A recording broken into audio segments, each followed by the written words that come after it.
बिस्मिल्लाहिर्रहमानिर्रहीम। अस्सलामु अलैकुम सब देखने वालों को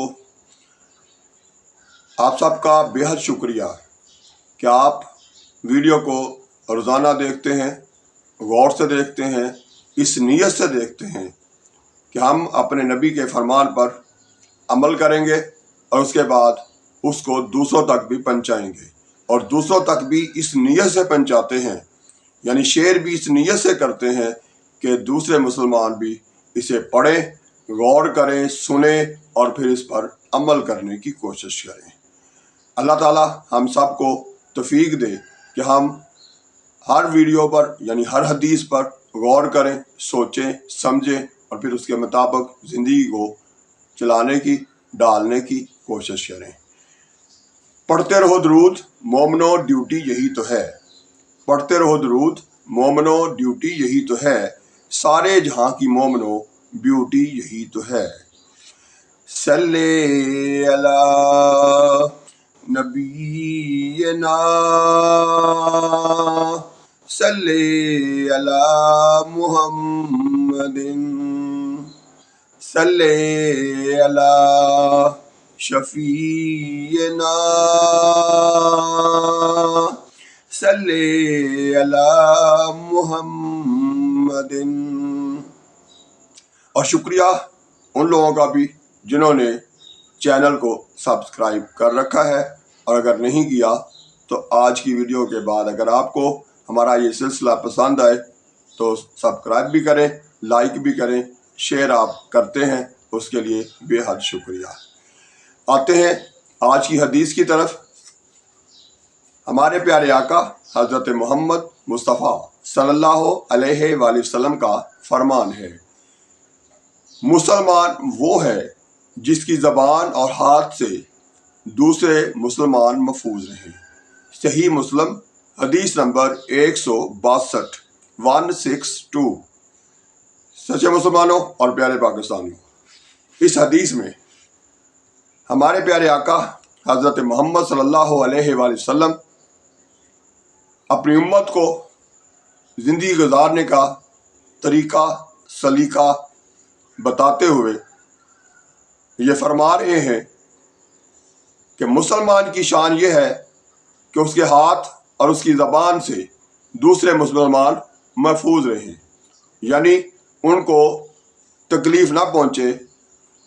तो इसका मतलब ये हुआ कि हमें ये बताया जा रहा है कि हमें अपनी ज़बान से बात निकालते वक्त और इसी तरह से हाथ को हरकत देते वक्त गौर करना चाहिए, रुकना चाहिए, सोचना चाहिए, और उसके बाद अगर आप लोग ये फैसला करेंगे कि हम ताकत होते हुए भी सब्र करेंगे, ताकत होते हुए भी किसी को उस हाथ से तकलीफ़ नहीं पहुंचाएंगे और सब्र करेंगे, तो इसका मतलब ये हुआ कि हमारे अंदर मुसलमान होने की निशानियां या हमारी शान जो है वो मौजूद है।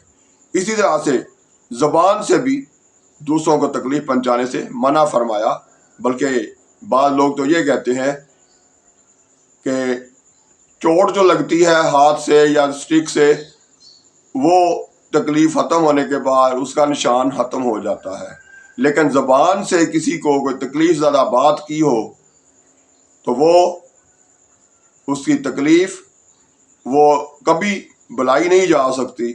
इसलिए ज़बान को तो और भी ज़्यादा एहतियात से चलाना चाहिए, यानी जब किसी से बात करें तो सोचें समझें कि इससे उसकी कितनी ज़िलादारी होगी, उसे कितनी तकलीफ़ होगी, और फिर वो तकलीफ़ सारी उम्र के लिए भी हो सकती है। तो प्यारे पाकिस्तानियों और सच्चे मुसलमानों, हमें बतौर पाकिस्तानी और ख़ास तौर पर बतौर मुसलमान हमें आपस में एक दूसरे को तकलीफ़ देने से गुरेज करना चाहिए। इस हदीस में हमारे प्यारे नबी हज़रत मोहम्मद सल्लल्लाहु अलैहि वसल्लम का यही कहना है, लेकिन हम क्या करते हैं, हम उससे उल्ट ज़िंदगी गुजार रहे हैं। बात बात पर दूसरों से उलझ पड़ते हैं और फिर बात जो है आहिस्ता आहिस्ता बढ़ती चली जाती है, और वो बढ़ती बढ़ती थाने पहुंच जाती है, और थाने में फिर दोनों पार्टियों की जेबें खाली होती हैं, और उसके बाद बात अदालतों की तरफ चली जाती है, जहां फिर अरसा दराज तक जेबें खाली होती रहती हैं, वकील अदालती अमला खूब जी भर के लूटता है और उसके बाद फिर बात जो है वो ख़त्म होने पे नहीं आती। क्यों कि अदालतों से फैसले नहीं होते बल्कि केस चलते रहते हैं।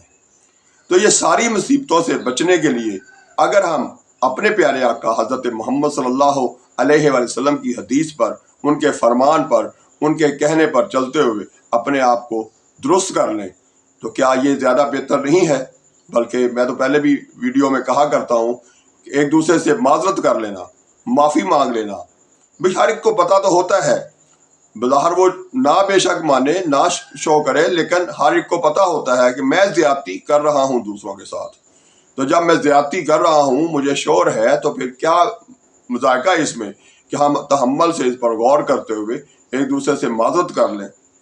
और माजरत कर लेने में कोई नुकसान भी नहीं है, माफ़ी मांग लें, सॉरी कह लें और उसके बाद पुरसकून अपनी अपनी ज़िंदगी गुजारनी शुरू कर दें। तो क्या ये ज़िंदगी बेहतर है या कि पुलिस के हत्थे चढ़ जाए, जिसको चोट लगे वो डॉक्टरों के हत्थे चढ़ जाए और उसके बाद अदालतें, और अदालतों में फिर उनका अमला, वकील की फ़ीस, ये सारा कुछ जो है ना एक तवील अरसे तक के लिए भुगतते रहें? तो क्या हम इतने गए गुजरे हैं, क्या हम इतना भी नहीं सोच सकते कि हमें इस पर वक्त पर दुरुस्त फैसला क्या करना चाहिए? दुरुस्त फैसला यही करना चाहिए, जिसकी ज़्यादती है उसको माफ़ी मांग लेनी चाहिए और जिससे साथ ज़्यादती हुई है उसे भी चाहिए कि वो माफ़ कर दे, तो ये ज़्यादा बेहतर है। इसलिए आज के बाद हम तमाम पाकिस्तानी और ख़ास तौर पर सारे के सारे मुसलमान एक दूसरे को माफ़ कर लें। अव्वल तो गलती ज़्यादती करें ही ना, दूसरे के ऊपर उसको तकलीफ़ पहुँचाएं ही ना, लेकिन अगर हो जाए गलती तो उस पर माज़रत कर लें, माफ़ी मांग लें। लेकिन हमारे यहाँ यह रिवाज नहीं रहा। यही वजह कि फिर हम रोना रोते हैं कि हमारी पुलिस करप्ट है, हमारा अदालती निज़ाम जो है वो मुकम्मल तौर पर तबाही के दाने पर पहुँच चुका है, बल्कि तबाह हो चुका है, क्योंकि वहाँ पर इंसाफ नहीं होता, फैसले नहीं होते, बल्कि सिर्फ तूल दिया जाता है, तंग किया जाता है, जेबें खाली की जाती हैं। तो इस सारे बिगाड़ को दुरुस्त करने के ज़रिया भी हम ही बन सकते हैं। हम अपने आप में एक बात पर यह ख्याल रख लें, पहले तो अपने नबी के फरमान पर यानी हज़रत मोहम्मद सल्लल्लाहु अलैहि वसल्लम के फरमान पर अमल करें कि अपनी ज़बान को और हाथ को कंट्रोल में रखें। लेकिन अगर ऐसा हो भी जाए, गलती हो भी जाए, तो माजरत कर लें, ये ज़्यादा अच्छी बात है। अल्लाह ताला हमें आइंदा ज़िंदगी में बेहतरी की तरफ चलने और बुराइयों से बचने और अच्छे काम करने की तौफीक दे। अल्लाह ताला हमें हर जगह पर, हर कदम पर अपनी हिफाजत में रखे और नेक अमाल करने की तौफीक दे। आइंदा वीडियो तक के लिए अल्लाह हाफिज़। पाकिस्तान जिंदाबाद।